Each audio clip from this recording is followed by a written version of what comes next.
वाहिगुरू जी का खालसा वाहिगुरू जी की फतेह। एक छोटे से तरीके से मैं आपको समझाना चाहूँगा कि समाज में चल क्या रहा है। कोई भी सरकार, आप पत्रकार हो, हम लोग बचपन से अखबार पढ़ते हैं, टीवी देखते हैं, कोई सरकार बदलती है, नया मुख्यमंत्री आता है, कुछ भी आता है तो वो अपने नीचे तुरंत अपनी मनपसंद टीम को लगाता है। IPS, IAS ऑफिसर्स, तहसीलदार, ये वो सब अदला बदली किए जाते हैं। तो शासन, प्रशासन, न्यायपालिका और ये जितने भी हमारे स्तंभ हैं, इनको सबको हमारे को एक संविधान के साथ बांध के रखा गया था। संविधान की शर्त पर, संविधान की कसम पर सबको संविधान के मुताबिक चलना होता है। लेकिन जुडिशियल से बाहर जाकर के किसी और तरीके से फैसले देने लगे तो ये भी बात संविधान के खिलाफ जाती है।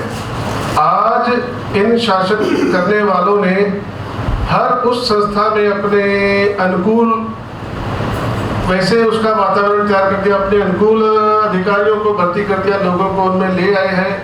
और आपके जो अच्छे लायक बच्चे IAS, IPS बन के जाना चाहते हैं आगे, उनके काट के लिए भी उन्होंने दो तरीके रखे हैं। एक तो इंटरव्यू में फेल कर देते हैं और दूसरा डायरेक्ट एंट्री लाए हैं, lateral entry, through lateral entry. तो इस तरह से जितने भी संवैधानिक जगह पर और न्यायिक जो संस्थान है या जिनसे आपको फैसला मिलना है, वो सब पे उन्होंने अपने पसंद के आदमी, क्योंकि कोर्ट में जज कोई भी फैसला देगा, जज को कोई पूछ नहीं सकता। संविधान ने आपको बचाना था, आपकी सुरक्षा के लिए संविधान थे। हमारा जो पर्सनल मुस्लिम वक्फ बोर्ड का जो बिल आया है और सिखों के बारे में भी जितने भी बिल आज लाए जा रहे हैं अमेंडमेंट्स के नाम पर, तो ये अमेंडमेंट्स आपके ऊपर पूरी तरह से कब्जा, आपको पूरी तरह से गुलाम बना लेंगे। तो हम तो आजादी पर इस देश में शामिल हुए हैं, गुलाम बनने के लिए थोड़ा शामिल हुए हैं। आजादी हासिल की है तो आजादी, लेकिन हमारी आजादी कुछ सिंडिकेट ने, कुछ शरारती तत्वों ने लगातार इसमें प्रबंधन करके और अपना लड़ा करके लोगों को आपस में उन्होंने अपने आदमी बैठा दिए और उनके हिसाब से फैसले आने लगे हैं। आज अगर आप देखोगे तो सीधी सी बात है, नाम लेने में कोई हर्जा नहीं होना चाहिए। प्रधानमंत्री किसका है? RSS। कोई कानून मंत्री किसका है? RSS। गृह मंत्री किसका है? RSS। किसी भी स्टेट का चीफ मिनिस्टर कौन है? RSS। तो सरकार किसकी चल रही है भाई? हम सरकार से मांग करते हैं, सरकार से हम चाहते हैं, इसका मतलब सरकार में हमारे प्रतिनिधि नहीं पहुंचे हैं या पहुंच रहे हैं तो उनका फिर मुंह बंद है, उनको बोलने नहीं दिया जा रहा। हमारे कितने लोग वहां पर हैं और अभी इन सब को पीछे हमारा प्रतिनिधित्व को दबाने के लिए सामने लाया गया है सिस्टम EVM का। अगर आसानी से समझ नहीं आता, मैं छोटे से वाकया के थ्रू आपको समझाना चाहूंगा कि EVM कैसे काम कर रही है। एक गांव में आके कहीं से दो भाई बाहर से आके बस गए, आपस में दोनों झगड़ते हैं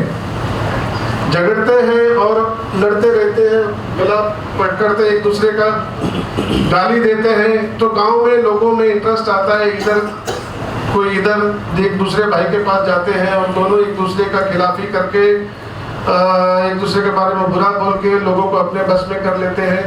तो ऐसा करते करते चुनाव आ जाता है पंचायत का। दोनों भाई पंचायत का पेपर भर देते हैं, पर्चा भर देते हैं लड़ने के लिए। सरपंच का चुनाव होता है, एक भाई जीत जाता है, फिर दोनों भाई लड़ते रहते हैं, 5 साल गुजर जाते, पंचायत का चुनाव फिर आ जाता है, फिर दूसरा भाई जीत जाता है। ऐसा करते करते 40-50 साल जब गुजर गए तो गाँव वालों को समझ में आने लगा कि हमारा गांव का रास्ता, सड़क कच्ची है, गलियां नालियां कच्ची है, स्कूल की छत गिरी हुई, गाँव में डिस्पेंसरी नहीं है। ये दोनों आए थे, भूखे नंगे थे, अभी इनके बहुत बड़ा इनका काम हो गया, इन्होंने बहुत कुछ कमा खा लिया है, तो इनको अभी कैसे इनको ठिकाने लगाना पड़ेगा, इनको हटाना पड़ेगा हमको सिस्टम से। तो उन्होंने क्या किया, जब ऐसी बातें होने लगी तो ये जो नीचे वाले जो भाई हैं, अब इसको आप तहसील लेवल पे, तालुका लेवल पे, स्टेट लेवल पे, नेशनल लेवल पे ले लीजिए, तो ये है एक बीजेपी और एक कांग्रेस, दोनों भाई। अब नीचे वालों ने शिकायत की, दोनों भाइयों ने, भाई संख्या के बल पे हम आपसे जीत नहीं पाएंगे। तो बोले कोई बात नहीं, संख्या की वोट की आपको चिंता करने की जरूरत नहीं है, आगे से जो चुनाव है वो मशीन के द्वारा होगी। अब सीधी सी बात है, मशीन से चुनाव होते हैं और मशीन ने कभी सच बोला ही नहीं है। जितने वोट पोलिंग होते हैं उससे ज्यादा वोट उसमें निकलते हैं या कम निकलते हैं, ये आप सबको मालूम है, पत्रकारों को। और सच की आवाज आपको उठाना है। तो ऑपोजिशन में बैठा जो इस समय हमारा जो ऑपोजिशन लीडर है, वो सिर्फ वोट चोरी, वोट चोरी, वोट चोरी या वोट में हेराफेरी, वोटर लिस्ट में हेराफेरी चिल्ला रहा है। लेकिन असली चोरी जो होती है, आपके हक जहां से मिलने से, जहां से आपको दबाव डाला जाना होता, वो आपका वोट है, और वोट आपका चोरी हो रहा है, तो न सिख की सुनी जाएगी, न ईसाई की सुनी जाएगी, न बहुजन की सुनी जाएगी, न किसी और की सुनी जाएगी। हम सब बहुजन है, मूल निवासी यहाँ पे। हमारे हकों को मार करके, हमारे सबको मार करके, सियासत के नाम पे हमको आपस में लड़ा करके, और तुम सियासत को लड़ाते हो, सियासत के नाम पे और धर्म के नाम पे लोगों में ध्रुवीकरण करते हो। मुस्लिम को दुख दे के आप बाकी लोगों को कैसे सुख रख सकते हो? सिखों को दुख दे के दूसरे को कैसे सुखी रख सकते हो? नफरत से कोई देश नहीं चलता, नफरत से बर्बादी ही बर्बादी है। समय कम है, मेरा कहना था कि हम लोगों के वोट जो हक और अधिकार मारे जा रहे हैं, हमारा बचाव करता था संविधान। तो इस संस्था ने, हम दोष सरकार को देते हैं कि मोदी कर रहा है, ये कर रहा है, उसके पीछे भी कोई लोग बैठे हैं।